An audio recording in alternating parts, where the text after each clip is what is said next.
Hello and welcome to Hub City Now. I'm your host, Tyrone Tony Reed Jr. Today we have James E. Cherry, who is the author of 3 collections of poetry, 2 novels, and a collection of short fiction. His writing has been published in numerous U.S. publications as well as in China, England, France, Nigeria, and Canada. His latest novel, Edge of the Wind, which I've read and which is a great book, was a 2016 Forward Reviews Book of the Year finalist.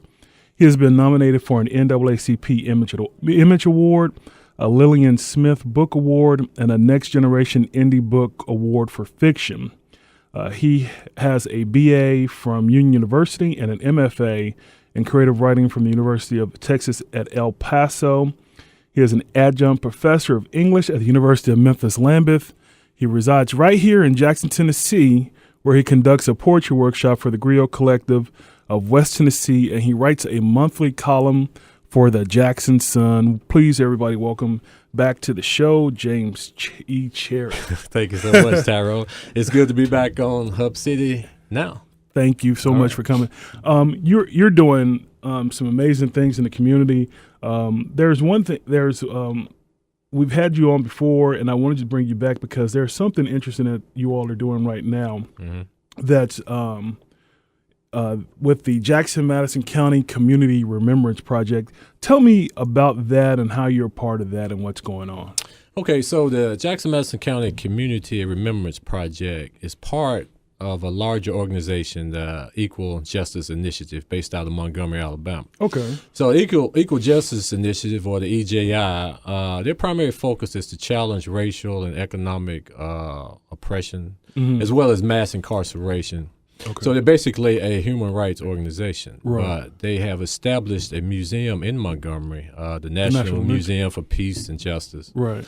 And one of the works that they do is they collect soil from different lynching spots around the country. Wow. And they take that soil and they take it back to the museum, and that way each area of the country is represented at that museum to memorialize the victims of lynching. Yeah, which basically was a crime. So, right. So what we're doing here in Jackson is we know there were 2 documented lynchings at the Madison County Courthouse. That's crazy. Yeah. So the first was in August 18th, 1886. Mm-hmm. Eliza Woods was a black domestic worker. Okay. And she was working for this white family named the Woodens, right? Mm-hmm. The matriarch of the family, Miss Wooden, she was poisoned. Wow. And Eliza was implicated. She was arrested. Right. That night, lynch mob, they had just attended a prayer meeting, by the way. Wow. A lynch mob, they stormed the jail. They overpowered the sheriff and his deputies, and they dragged Eliza from the jail cell, stripped her naked, dragged her through the streets of Jackson, lynched her, and then riddled her body with bullets. So, wow. That story, Ida B. Wells, she took note of that story, and she wrote extensively about it. But what's particular interesting about the story is that, number one, she was a female. Right, right. Secondly, during most lynchings, the black citizens of the town were forced to congregate to watch the lynch. That is crazy. And of course, the message being that, hey, if you get out of line, if you get out of order, you'll be next. The same thing will happen to you. And I guess the most ironic thing about that is that a year later, Miss Wooden's husband, he confessed to the murder. Wow. Yeah. Wow. The second incident that happened at the courthouse involves a gentleman named John Brown on July 26, 1891. He and three other black men, they were passengers on Illinois Central train. There was a dispute with the engineer. The engineer wanted to throw him off the train for whatever reason, and a fight ensued. And it was reported that John Brown stabbed the engineer. The engineer didn't die, but Brown was arrested, and he too was dragged out of jail. He was dragged out of jail and lynched down at the courthouse too. So crazy. And there's a third individual, Frank Ballard, who was lynched on one of the county roads here, and so we're still researching his story. Wow! But so this is what the Madison County Remembrance Project is about. We're trying to highlight the injustices that have been done in the past. Right. And so we're attempting, and of course, in conjunction with the EJI, to place a plaque and to memorialize those victims down at the courthouse. Wow. So, yeah. So I know right now, when everyone hears this, we'll be a couple of days away from the February 19th meeting for the Madison County Commission to vote on placing the marker in the plaque. Have you all had any opposition to this? Actually concerns not. We've gone through the preliminary stages. The property committee voted unanimously to send it to the county commission for a final vote. So that's a good sign. And so, but right now, the thing about lynching is part of American history. Right. It's a very unpleasant part. Right. But you cannot sweep it under the carpet or whatever. Right. And you just have to deal with it. Basically, it was terrorism. Today when we think of terrorism, we think of people from the Middle East or whatever, but we had terrorism right here. Exactly. So it's a part of our history that it dehumanizes not only black people, but you have to think about the people that perpetuated this crime. Right. How did they sleep at night? Right. How did they look at themselves in the mirror? Right. That's true. So why do you think it's important to have that marker and that plaque there?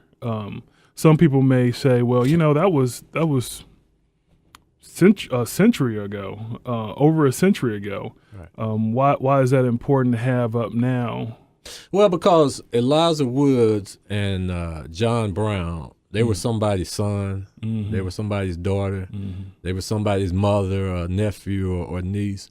So these were human beings who had their lives snuffed away and were not afforded due process. Right. So that's one important factor. So because that was basically vigilante justice. That's exactly what it was. So this is one way of delivering justice delayed, so to speak. So I think that's very important.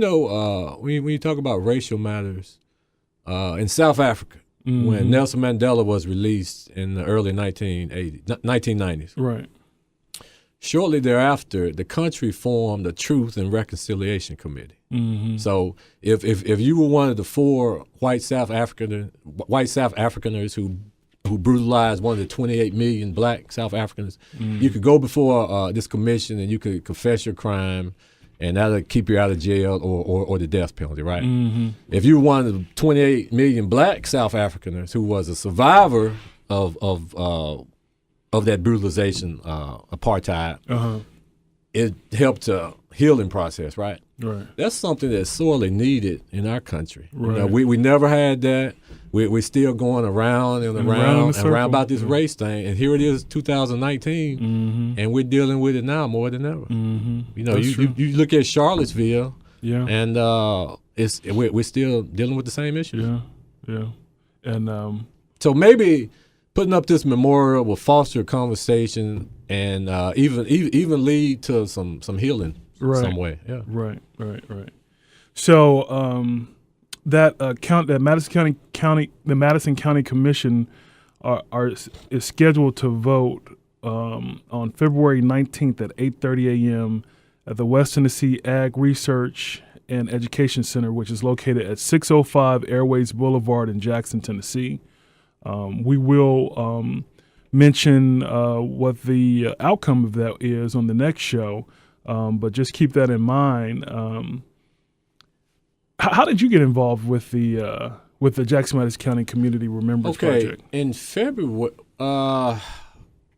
this is February. Okay, in the fall, there was a program to commemorate the 3 victims. Okay. It was held at Jackson State under the direction of Dr. Bob Raines, and some other community officials.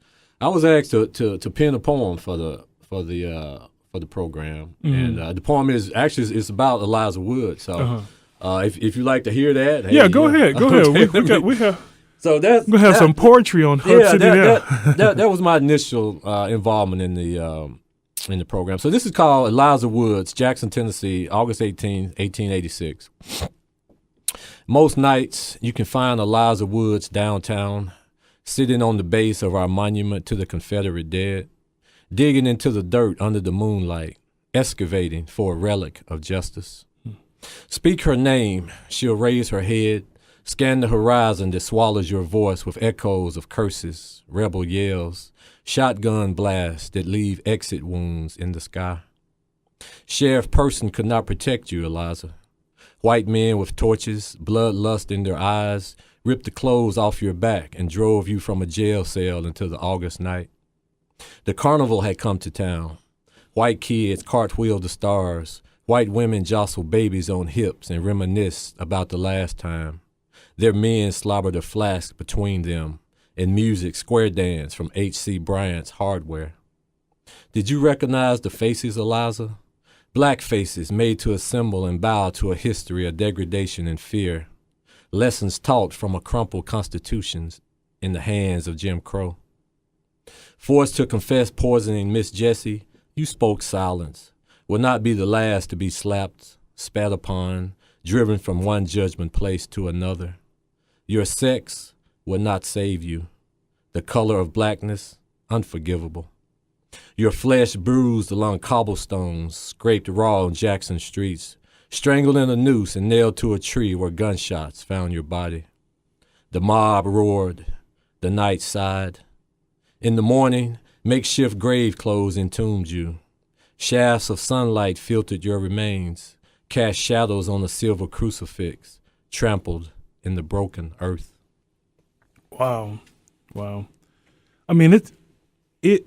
When I read the release that you all sent out about I've been here for several years now, and I never heard of Eliza Woods or John Brown or. That's an interesting point. It's crazy because these are the three that we know about. Right. That reminds me in Philadelphia, Mississippi in 1964 when the three civil rights workers, Goodman, Schwerner, and Chainer, when they were looking for those guys, they were drained in the river. And they pulled out so many black bodies, they didn't know who they were. Crazy. So these are the three that we know about. Yeah, these are the three that we know about. That's so crazy.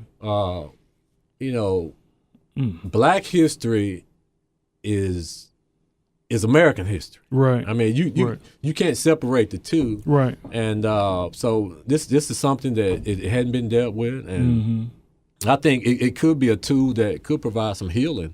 Right. Somewhere. Right. Yeah. So we heard that extraordinary poem that you did in commemoration of Miss Eliza Woods and what she went through.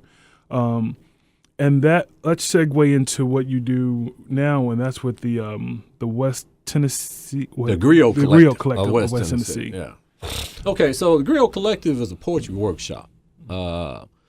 We anywhere from 10 to 15 on a given Saturday. We meet every third Saturday at the library from 10 to 1 from September through May. So I mean. If anyone interested, I mean, we welcome all poets who want to write, whether you're published or unpublished. Right. You just bring about 10 copies of one poem, and so we critique each other's work, but we also discuss the art of poetry. You know, there's some elements that go into a poem that determines if the poem will be good or bad. Right.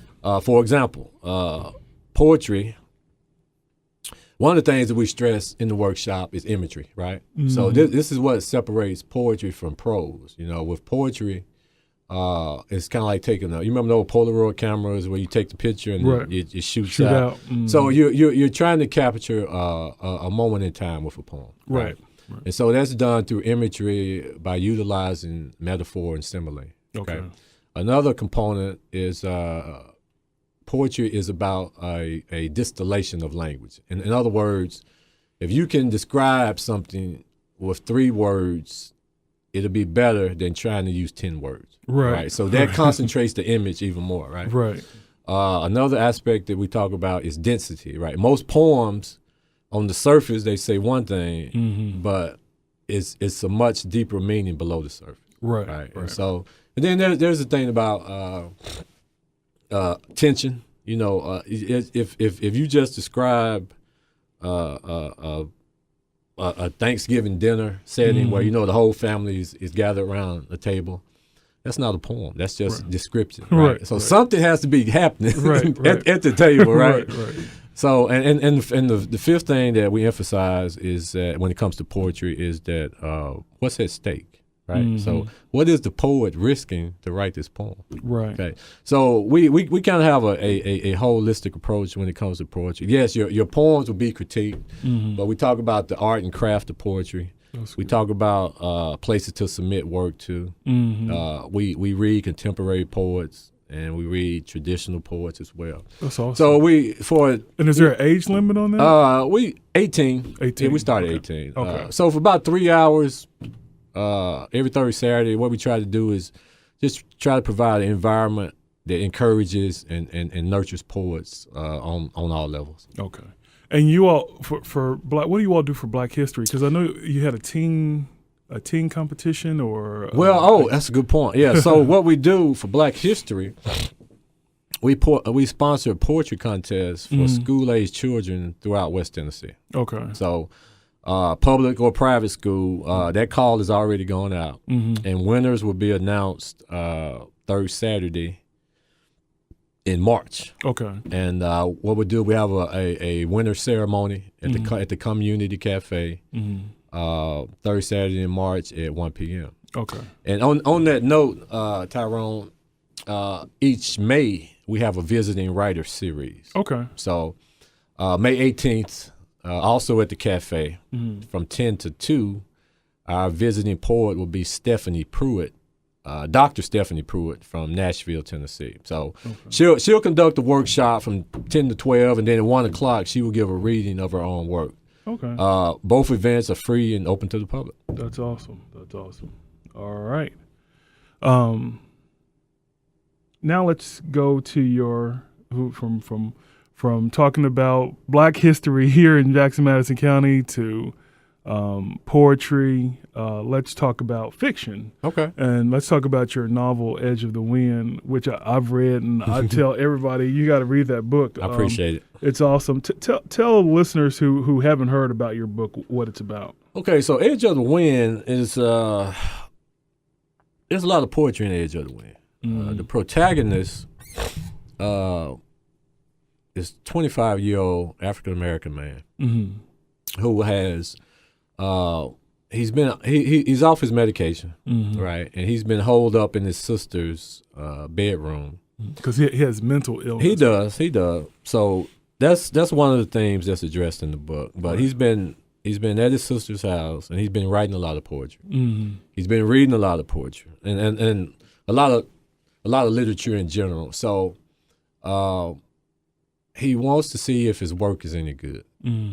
So he visits a local junior college. Right. And the first time, because of his erratic behavior, they put him out.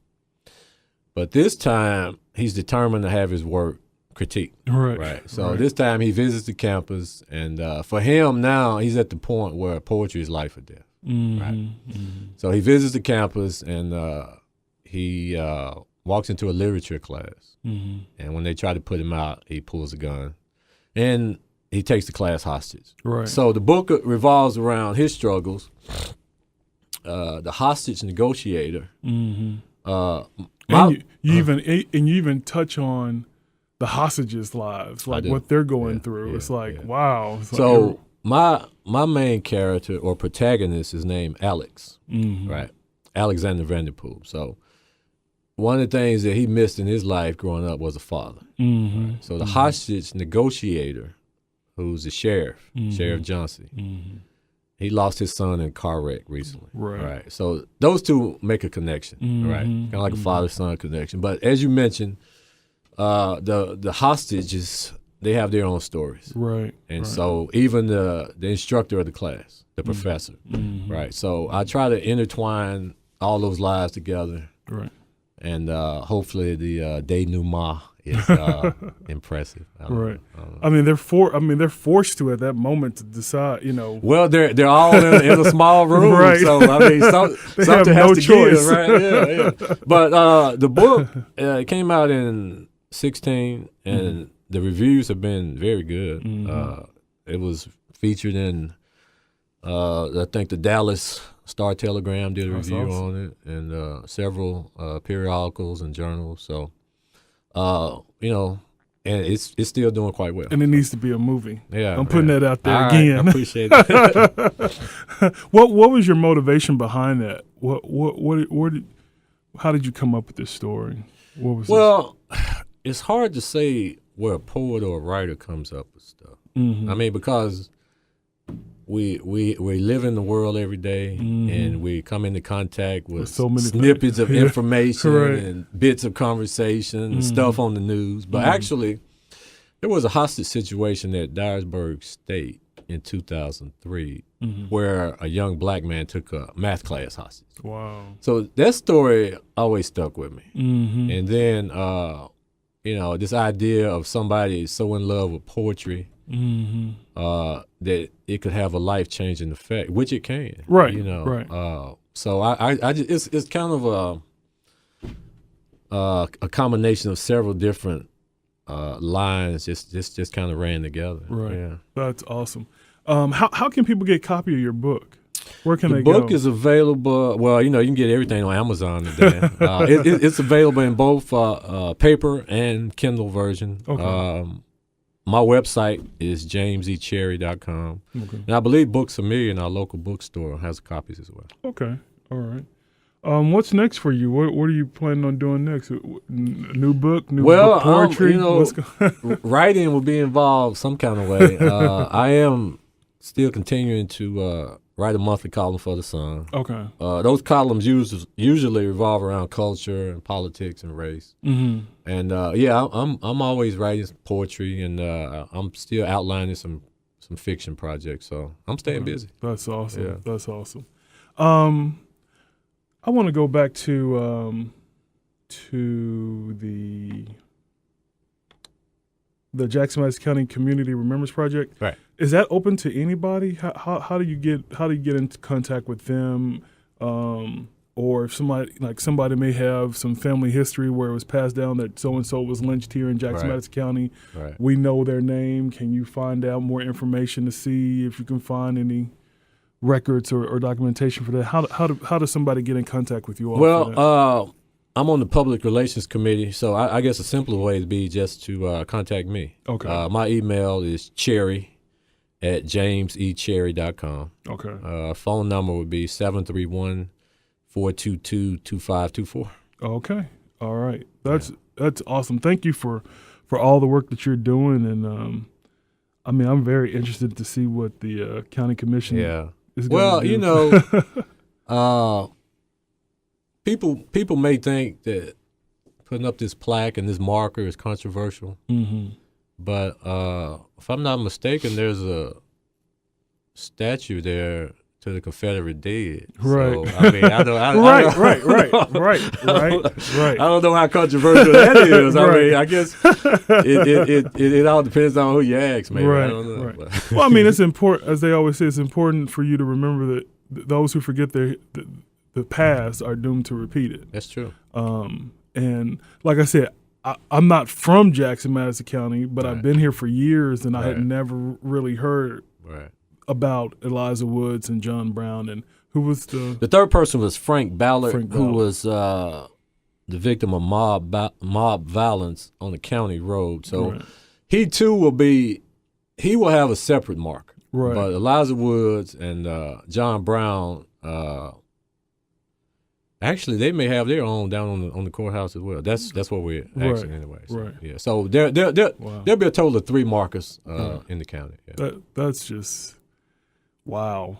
Yeah. Because as a reporter going past there all the time Yeah. and not knowing that, Well, at least two people that we know That's of, right. That's right. that we know of, that we have records That's that right. they actually were lynched there. But you think about lynching, that could come in many different forms. That's true. Whether it's economic, Mm-hmm.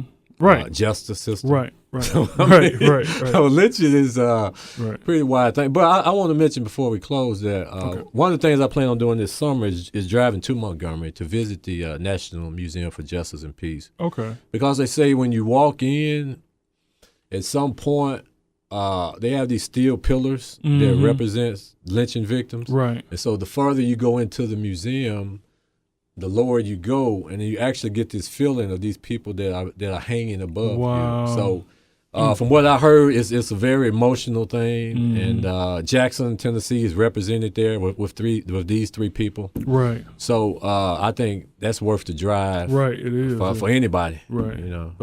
Man. Well, thank you again so much for coming on the show. You're always welcome. It's a pleasure, man. It's always good to talk to you.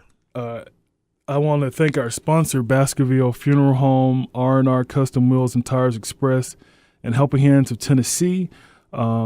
Make sure to when is the Black History winner's going to be? Okay, the Black History, the poetry contest will be announced third Saturday in March. Okay. I'm not sure the date, but yeah. So that the way the contest is designed, there'll be first place, second place, and third place winners for age groups. For grades 1 through 5, 6 through 8, and then high school. Okay. So and March 16th. Okay, March 16th. And so cash prizes will be awarded then. That's awesome. May 18th, which is also a third Saturday. Our visiting poet would be Stephanie Pruitt from Nashville, and she will conduct a poetry workshop from 10 to 12, and then at 1 o'clock she will give a reading of her work. Both events will take place at the Community Cafe, which is located at 218 East Main Street in downtown Jackson. All right, and they're free. if you have questions about any of that, once again, 731-422-2524. All right.